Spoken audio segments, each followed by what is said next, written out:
Hello everyone, welcome to our channel let's discuss. Friends, आज हम आप सभी के लिए क्लास 10th का हिंदी सब्जेक्ट का वर्कशीट नंबर 40 लेकर आए हैं और यह वर्कशीट 5 अक्टूबर 2020 के लिए है।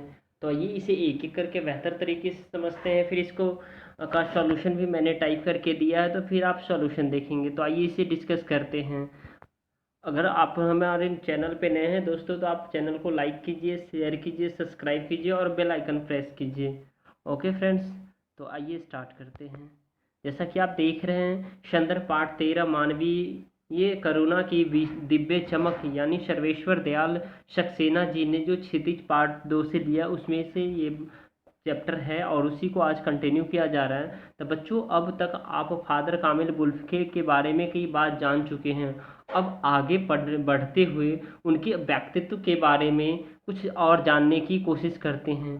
फादर बुल्फे संकल्प से सन्यासी थे। क्या थे फादर बुल्फे? सन्यासी थे।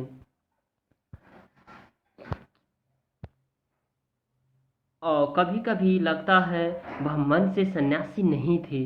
रिश्ता बनाते थे तो तोड़ते नहीं थे। दासियों साल बाद, मतलब 10 साल बाद मिलने के बाद, मतलब अर्थात 10 साल बाद भी मिलने के बाद भी उनका गंध महसूस होती थी। वह जब भी दिल्ली आते जरूर मिलते, खोजकर समय निकाल कर गर्मी सर्दी बरसात झेल कर मिलते, चाहे 2 मिनट के लिए ही सही। यह कौन सन्यासी करता है? उनकी चिंता हिंदी को राष्ट्रभाषा के रूप में देखने की है। इस हर मंच में से इसकी तकलीफ बयां करते हैं, इसके लिए अकाठ तर्क देते हैं। बस इसी की एक सवाल पर उन्होंने झुंझलाते देखा और हिंदी वालों द्वारा ही हिंदी की उपेक्षा पर दुख करते हुए उन्होंने पाया कि घर परिवार घर परिवार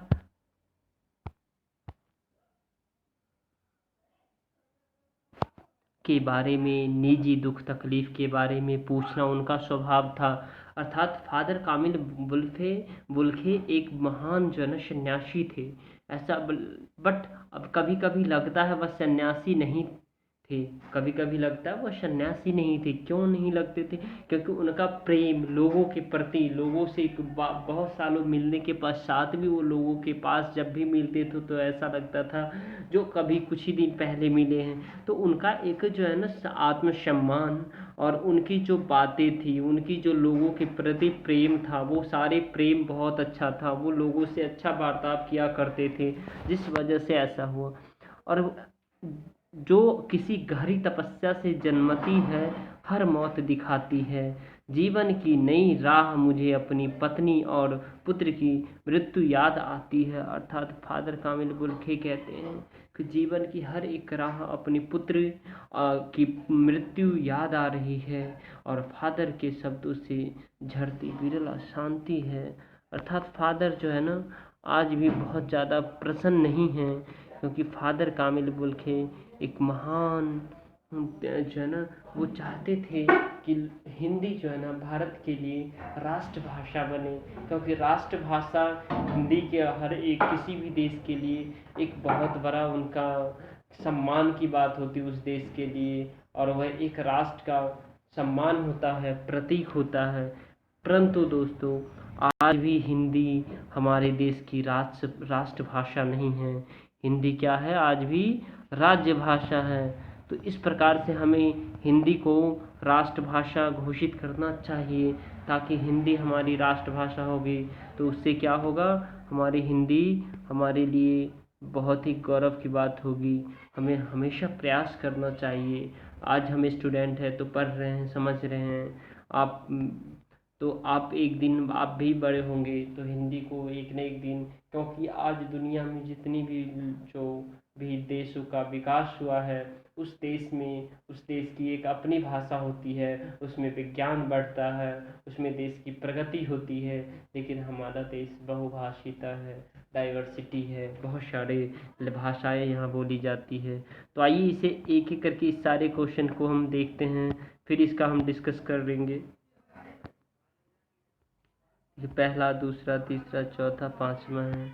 अब देखिए, यहाँ देखिए, हमने आपको टाइप करके आंसर दिया, आसान उत्तर लिखे। कक्षा 10वीं हिंदी वर्कशीट नंबर 40 और तारीख कितना है दोस्तों, ये वर्कशीट आपका 5, 10, 20 के लिए है ये, ठीक है।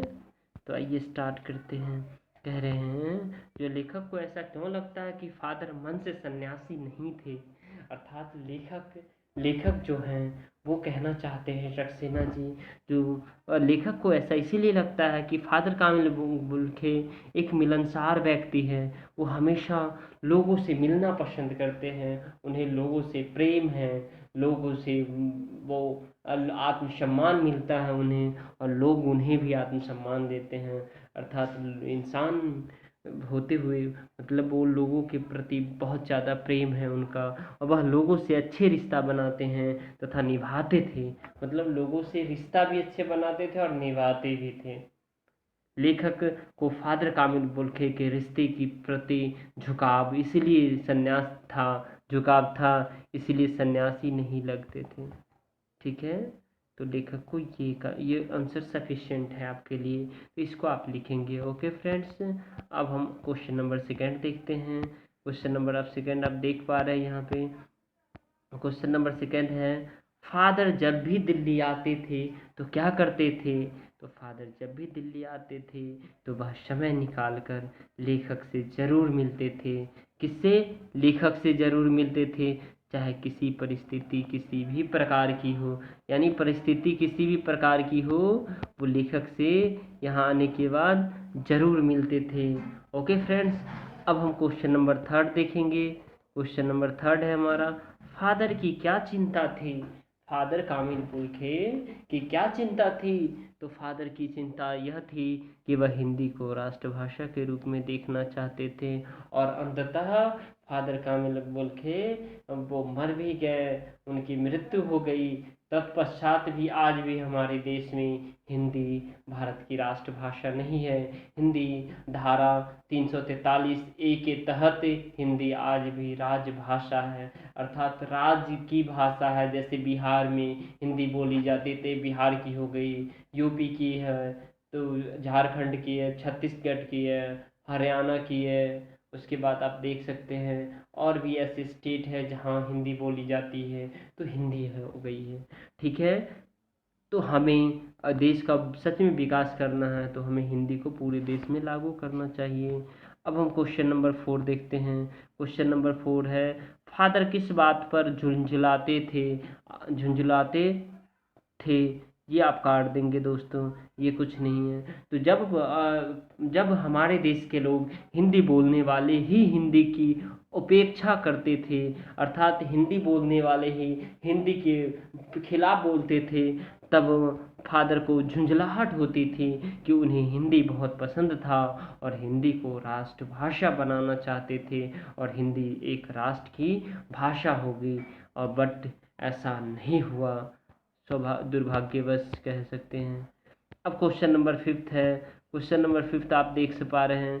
क्वेश्चन नंबर 5 बहुत ही अच्छा क्वेश्चन है, ये आपको अपने दिमाग से देना है। तो आइए इसे स्टडी कर पढ़ते हैं, फिर इसका सॉल्यूशन भी आप भी सोचेंगे। कुछ व्यक्ति ऐसे हुए हैं जिनका जन्म भारत में नहीं हुआ, किंतु उन्होंने भारतीय जनमानस के लिए व्यापक योगदान दिया है। ऐसे व्यक्ति की सूची बनाकर उनके कार्य और योगदान को लिखें। अर्थात फादर कामिल बुल्खे का जन्म भारत में नहीं हुआ, किंतु उन्होंने भारत को अपना पूरा राष्ट्र माना और हिंदी भाषा को राष्ट्रभाषा के रूप में देखना चाहते थे, और भारत से उन्हें बहुत प्रेम था। अर्थात आपको वैसे व्यक्ति का नाम बताना है जो भारत में नहीं पैदा हुए और भारत के हैं नहीं, फिर भी उन्होंने जो है ना अपना योगदान दिया भारत में। और उसके पश्चात ऐसे व्यक्ति की सूची बनाकर उनका नाम बताना है। और दूसरा मैं आपको बता पा रहा हूँ, दूसरा मदर टेरेसा का नाम आपने सुना होगा। मदर टेरेसा हमारे देश के नहीं थे, लेकिन उन्होंने अपना पूरा जीवन लोगों के लिए समर्पित कर दिया, और विश्व में अब समर्पित कर दिया। और विश्व में भी सबसे जानी ये में भी है सबसे जानी मानी व्यक्ति भारत की सूची में हो गई। और तो इस प्रकार वो हमेशा जो दुर्बल लोगों को सहायता करते थे, और जिसके कारण बहुत बड़े बड़े अवार्ड उन्हें मिला, और भारत रत्न भी, वो क्या कहते हैं, नोबेल प्राइज भी उन्हें मिला है। अब उसके बाद आप कार्ल मार्क्स का देख सकते हैं। कार्ल मार्क्स कौन थे, इसे आपको समझना पड़ेगा। कार्ल मार्क्स कौन थे, तो आइए इसे देखते हैं। कार्ल मार्क्स हमारे देश के नहीं थे, फिर भी उन्होंने भारत के लोगों ने के मार्क्सवा के विचार को अपनाकर मार्क्सवादी कम्युनिस्ट पार्टी की स्थापना की, और यह पार्टी गरीब के हित के लिए काम करती है और न्याय की बात करती है। ठीक है, बात करती है। ओके फ्रेंड्स, तो आई होप ये वीडियो पसंद आया होगा। वीडियो पसंद आया तो लाइक कीजिए, शेयर कीजिए, सब्सक्राइब कीजिए। Thank you for watching. Thanks.